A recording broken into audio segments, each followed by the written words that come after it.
Hello, जय श्री कृष्ण। और आप लोग कैसे हो? बढ़िया कट रही है आपकी? काटो मत, ढंग से जियो यार। चलो तो शुरू करते हैं। क्वेश्चन कर रहे हैं ना, काफ़ी इंपॉर्टेंट क्वेश्चन है। और दूसरी वाली बात ये है कि मेडिकल आईआईटी के लिए नए होंगे क्योंकि नेट वगैरह में नेट में आए हुए हैं जून 2014। ठीक है, उसके क्वेश्चन डिस्कस करते हैं। चलिए देखिए, सबसे पहले इसमें क्वेश्चन पूछा है देश देश, तो पहले हाइब्रिडाइजेशन निकाल लेते हैं। इन दोनों का देखेंगे, न्यूजीलैंड, पाकिस्तान, ऑस्ट्रेलिया सब बिके, तो इनके बैलेंस इलेक्ट्रॉन 5 हो गए, है ना। ये जुड़े हुए हैं तो कितना हो जाएगा 5 + 5/2, मतलब 5 आएगा निकल करके। तो हम इसको क्या मानेंगे, sp3d। पहले में भी sp3d है, दूसरे वाले में भी देखिए फास्फोरस का 5 + 5/2 करेंगे sp3d। बात समझ में आ रही है? दोनों में sp3d है, लेकिन क्या दोनों की ज्योमेट्री सेम होगी? तो देखिए एक चीज़ है यहाँ पे कि अगर हम लोग lone pair plus bond pair consider करते हैं तो आप लोग जानते हो BSc-PR थ्योरी अप्लाई होती है। लेकिन यहाँ पर दोनों में इसमें लॉन पेयर किसी में नहीं है। यहाँ पे हमने 5 देखे, 5 ही यहाँ जुड़े हुए हैं तो लॉन पेयर 0 है। सेम केस यहाँ पे है, 5 हमने कैलकुलेट किया, 5 यहाँ पे जुड़े हुए हैं, यानी कि सारे ही सारे बॉन्ड पेयर हैं। अब क्वेश्चन ये है कि sp3d आता है तो हम डायरेक्ट लगा देते हैं TBP, ट्राइगोनल बाइपिरामिडल। कुछ ना सोचते हुए हम लोग डायरेक्ट लगा देते हैं, लेकिन ऐसे केसों पे क्या है, बेंट रूल अप्लाई होता है। लास्ट क्लास में मैंने करा रखा है, आपको शायद मालूम होगा। थोड़ा सा बताता हूँ। sp3d हाइब्रिडाइजेशन है तो उसकी 2 पॉसिबिलिटी हैं, एक होता है ट्राइगोनल बाइपिरामिडल, एक होता है स्क्वायर पिरामिडल। देखिए यहाँ पे ये जो स्क्वायर पिरामिडल है कुछ इस तरीके से होगा। ये जो होता है इसको हम स्क्वायर पिरामिडल के नाम से जानते हैं। ठीक है, एक होता है हमारे पास TBP, जैसे मान लीजिए ये हमारे पास TBP है, ट्राइगोनल बाइपिरामिडल। ध्यान रखिएगा, इस ट्राइगोनल बाइपिरामिडल में all the bonds are not equal. ये जो बॉन्ड देख रहे हो इसको हम एक्सियल बॉन्ड बोलते हैं, और ये जो बॉन्ड देख रहे हो इसको हम लोग इक्वेटोरियल बॉन्ड बोलते हैं। तो ये बॉन्ड जो है वो लॉन्गर है एज कंपेयर टू इक्वेटोरियल से। ठीक है, अब इसमें अगर हम देखेंगे तो all the bonds are same, equal. अब क्वेश्चन ये कि हम इसमें फिर कैसे डिसाइड करें। देखिए फॉस्फोरस जो है इसका साइज कम है, स्मॉलर साइज है, तो बेंट रूल के अकॉर्डिंग ये क्या हैवियर मेटल्स सराउंडिंग एटम है, तो हैवियर सराउंडिंग एटम है ये है, तो इसके सारे बॉन्ड इक्वल नहीं रहेंगे, तो इसमें कौन सा जाएगा, TBP। लेकिन अगर हम यहाँ देखें तो इसका साइज और सराउंडिंग एटम का साइज नियरली इक्वल होता है। नियरली इक्वल तो नहीं, लेकिन मतलब उसके हिसाब से होता है डाउन द ग्रुप चलने पर, है ना। तो ये जो हैवी मेटल है, या हैवी मेटल ही बोलेंगे इसको बिस्मथ के बाद एंटीमनी, तो इसके केस में कौन सी चली जाएगी, इसमें सारे बॉन्ड इक्वल होंगे, तो कौन सा वाला आएगा इसमें, स्क्वायर पिरामिडल। जबकि उसमें कौन सा जाएगा, TBP, ट्राइगोनल बाइपिरामिडल। तो कौन सा वाला आंसर होगा, दिस वन। बहुत ही इंपॉर्टेंट क्वेश्चन है मेडिकल IIT के पॉइंट ऑफ व्यू से। ठीक है, नेक्स्ट क्वेश्चन करते हैं।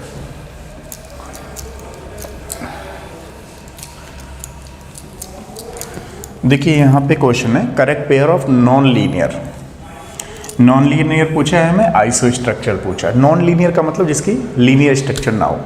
ठीक है, चलिए तो देखिए I3 नेगेटिव आ गया। सारे बच्चे जानते हैं आजकल तो कि भाई इसकी लीनियर होगी। क्यों होगी, जो बच्चे नहीं जानते वो समझो। इसमें sp3d hybridization, 3 lone pair electron, तो लीनियर होगी, तो इसमें नहीं होगा।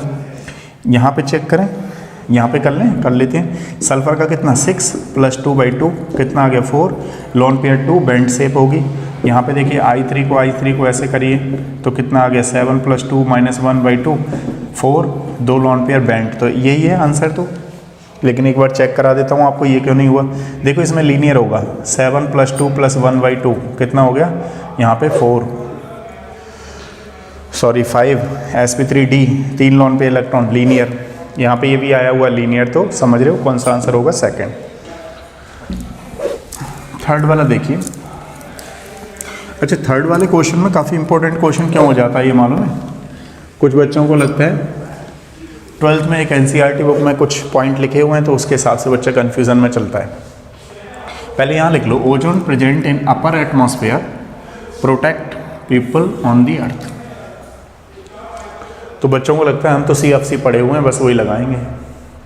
देखो क्या होता है कि जो ओजोन है वो तीनों फॉर्म में पाई जाती है, गैस फॉर्म में, पेल होती है पेल ब्लू, है ना, डार्क ब्लू, वॉयलेट ब्लैक, तो अगर गैस है तो पेल ब्लू और लिक्विड है तो डार्क ब्लू, अगर सॉलिड है तो वॉयलेट ब्लैक। लेकिन ध्यान रखिएगा इसका जो मेन रीज़न है वो कौन सा जाएगा, due to absorption of the radiation, wavelength इतना, ठीक है, इस बात का ध्यान रखेंगे, ना कि ये वाला, ठीक है, ये ऑन दी अर्थ पे करती है, इसका ध्यान रखेंगे, बाकी ये वाला आंसर अप्रोप्रिएट ज़्यादा होगा। नेक्स्ट देखिए अगला वाला पॉइंट, चलिए देखिए इसको करते हैं। इसमें क्वेश्चन है correct order of rates of electrophilic aromatic substitution reaction, यानी ऐसी रिएक्शन के बारे में पूछा है। और ऐसी रिएक्शन के बारे में अगर हम देखें तो ये एक इलेक्ट्रोफाइल होता है जो कि अटैक करेगा, ठीक है। अब आप थोड़ा सा यहाँ पे देखिए, समझ गए ना, इलेक्ट्रोफाइल अटैक कहाँ पे करेगा, जहाँ पे नेगेटिव चार्ज मिलेगा, इलेक्ट्रॉन डेंसिटी मिलेगी, ये इलेक्ट्रॉन रिच सेंटर मिलेगा हमें। अब देखिए यह है क्या कि एक्चुअली में ये लोन पे इलेक्ट्रॉन कॉन्जुगेशन में जा रहा है, तो यहाँ पे नेगेटिव आ जाएगा, तो ईजिली कर पाएगा। लेकिन इसका जो लोन पे इलेक्ट्रॉन है वो कॉन्जुगेशन में नहीं जाएगा। क्यों नहीं जाएगा, अगर ये कॉन्जुगेशन में चला जाए तो एंटी एरोमेटिक हो जाएगा, जिसकी वजह से ये लोन पेयर कॉन्जुगेशन में नहीं जाएगा। जब नहीं जाएगा तो उतना इजीली, अब इस लोन पेयर के हिसाब से देना है उसे, लेकिन बाद में देना है फिर, लेकिन कॉन्जुगेशन में तो नहीं जा रहा है। इससे पहले तो ये भी चला जाएगा कॉन्जुगेशन में, यहाँ रेजोनेंस हो जाएगी।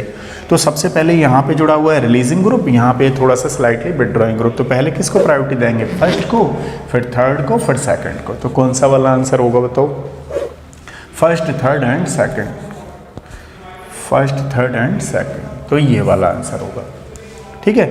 नेक्स्ट क्वेश्चन देखते हैं। देखो इसमें हमारे पास नेक्स्ट क्वेश्चन है, the major product is formed reaction of trans 1 bromo. देखो इसमें अगर हम बात करें तो ये वाला ट्रांस 1 ब्रोमो मिथाइल है, ठीक है। ये कौन सी रिएक्शन है, फिंकलिस्टन रिएक्शन। इसमें क्या होता है कि DMF के साथ अगर हम यहाँ डालेंगे NaI के साथ, इसको फिंकलिस्टन रिएक्शन बोलते हैं। ये आयोडीन के लिए प्रिपरेशन मेथड में यूज़ की जाती है, ठीक है। और दूसरी वाली बात, इसमें जब SN2 रिएक्शन होती है तो ध्यान रखिएगा इन्वर्जन ऑफ कॉन्फ़िगरेशन होता है। इन्वर्जन का कॉन्फ़िगरेशन, अगर ये ट्रांस बनी हुई है तो फिर क्या हो जाएगी, सिस हो जाएगी। अभी ये ट्रांस है, लेकिन जब इन्वर्जन ऑफ कॉन्फ़िगरेशन होगा तो सिस हो जाएगी।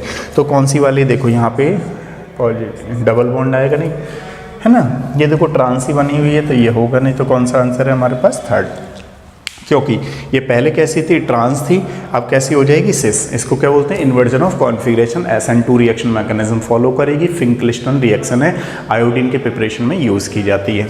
अब बात करते हैं, देखिए ये एसिटिक एसिड है हमारे पास और ये वीक एसिड होता है।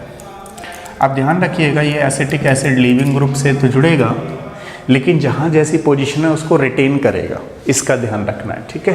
तो अब देखिए ऑप्शन नंबर 1 में यहाँ पे ये चीज़ तीनों है, यहाँ पे ये चीज़ तीनों है, यहाँ पे ये दोनों है, यहाँ पे आ गया, तो ये आंसर है।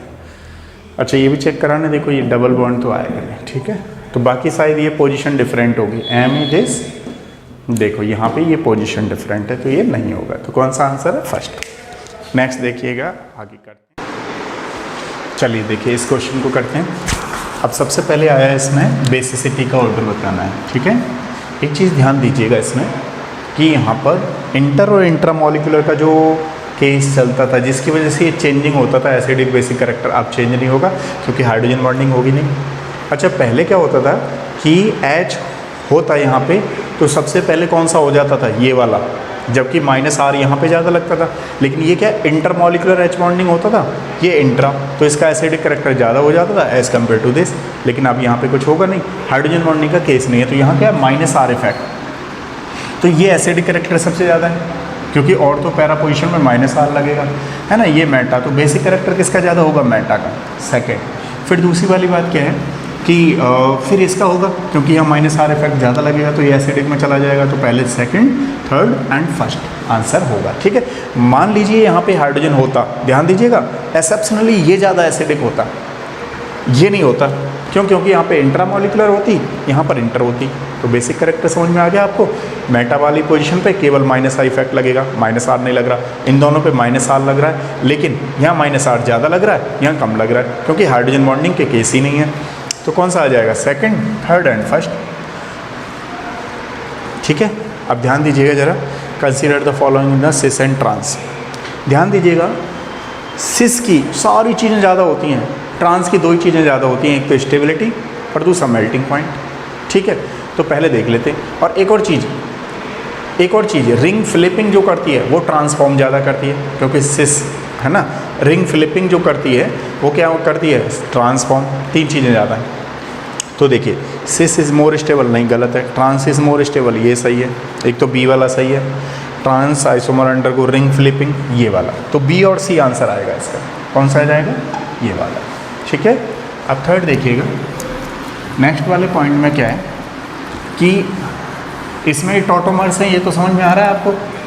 देखिए यहाँ पे क्या है, एटम शिफ्ट हो गया, यहाँ पे CH2 है, एक हाइड्रोजन शिफ्ट होकर के वहाँ, तो टोटोमर्स हैं। जब एटम शिफ्ट हो जाता है तो उसको टोटोमर्स बोलते हैं। अब देखो यहाँ पे इस CN के बीच में कौन सा हाइब्रिडेशन है, sp, और यहाँ पे कौन सा है, sp2।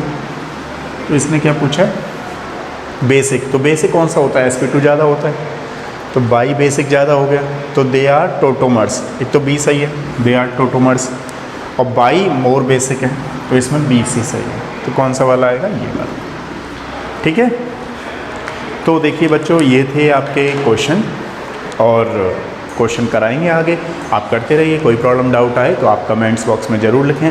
Thank you so much, next में मिलते हैं।